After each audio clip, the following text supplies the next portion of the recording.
Good morning. मैं Prabhakar sir फिर से आप सभी के इस YouTube चैनल पे स्वागत करता हूं। बच्चों, अभी जो हम लोग का सेशन चल रहा है वो है जूनियर इंग्लिश ट्रांसलेशन। और जूनियर इंग्लिश ट्रांसलेशन में बच्चों जो टॉपिक्स था वो है use of infinitive with verb to have.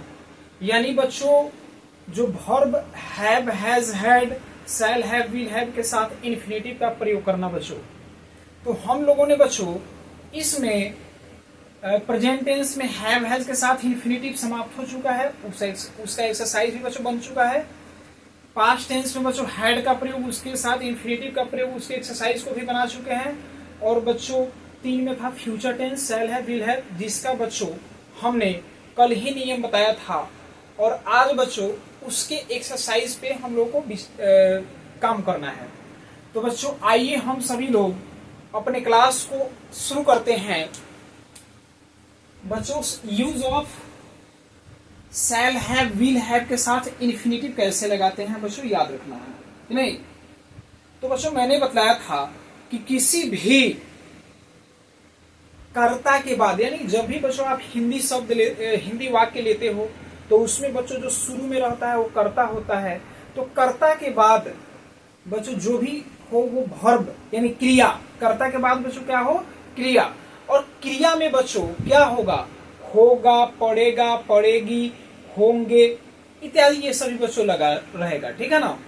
तो इस स्थिति में हम लोग बच्चों क्या करते हैं कि शैल विल के साथ हैव का प्रयोग, उसके बाद बच्चों टू प्लस भी1 का प्रयोग होता है। तो बच्चों आइए उसी को हम लोग एक्सरसाइज को मिलान करते हैं। ध्यान दीजिए।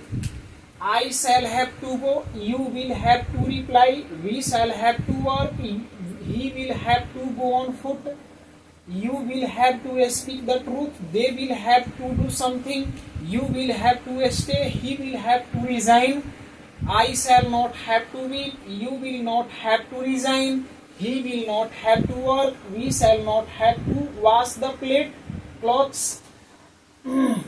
Shall we have to go? Shall I have to tell a lie? Will you have to sell your house? Will he have to stay here? बच्चों ध्यान दीजिए। अब जानते हैं कि I के साथ shall have लगता है बच्चों, we के साथ shall have लगता है, बाकी सब के साथ will have लगता है, याद रखिएगा। तो बच्चों मैंने प्रोनाउन के अनुसार जो भी आएगा बच्चों क्रिया वो मैंने लगा दिया कि आई वी के साथ शैल हैव। अब बाकी सभी सब्जेक्ट के साथ बच्चों विल हैव का प्रयोग होता है, तो मैंने यहाँ पर लिख दिए हैं बच्चों। बाकी देखिएगा जो क्रिया है, क्रिया के पहले टू लगा हुआ है, कोई दिक्कत नहीं ना है बच्चों। तो यहाँ पे अब इसमें बच्चों जो भी आपको निगेटिव देखने को मिलेगा तो शैल और हैव के बीच में नॉट का प्रयोग करना है, याद रखना है, ठीक है ना बच्चों। विल और हैव के बच्चों बीच में नॉट का प्रयोग करना है। अगर वाक्य में अगर निगेटिव दिया रहे तब याद रखना है बच्चों, ठीक है। तो इतना बच्चों आप सभी मिलान कर लेंगे। एक्सरसाइज बच्चों 66 है, यानी ये लास्ट है बच्चों। तो हमें बच्चों ये 2 ही एक्सरसाइज दिया हुआ था जो हम लोग मिलान कर रहे हैं बच्चों। एक्सरसाइज 66 में आपको जो है ये सेंटेंस है ना दिया हुआ है, ये सबका सब मिक्स सेंटेंस है। जैसे प्रेजेंट टेंस में हैव, हैज के साथ टू, पास्ट टेंस में हैड के साथ टू, और फ्यूचर टेंस में बच्चों शैल हैव, विल हैव के बाद टू।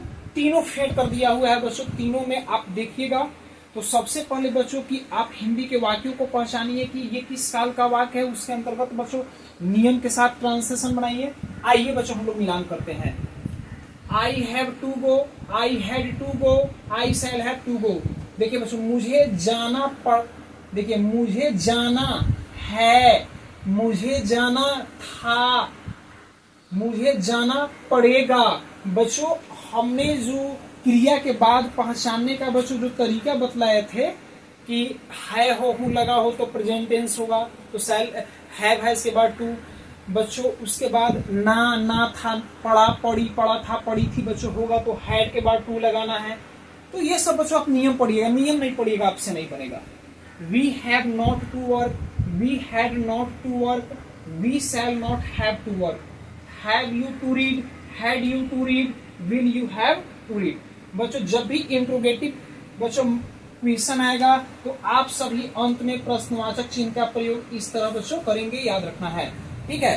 तो बच्चों इस तरह से हम लोगों का आज का ये जो सेशन है समाप्त होता है। बच्चों फिर मिलते हैं अगले क्लास के साथ। बच्चों आप इस वीडियो को लाइक करें, शेयर करें, सब्सक्राइब करें और लगातार बच्चों इस चैनल के साथ बने रहें, ठीक है ना। और बच्चों इस पे अभी जो आपका सेशन चल रहा है जूनियर ट्रांसलेशन का है। पिछली बार बच्चों हम लोगों ने बेसिक इंग्लिश ट्रांसलेशन को समाप्त किए, ऐसे ही बच्चों करके आगे बढ़ते रहेंगे। धन्यवाद, राम राम। आप सभी बच्चे यहाँ से बच्चों स्टॉप करके जूम करके नोट्स करिए।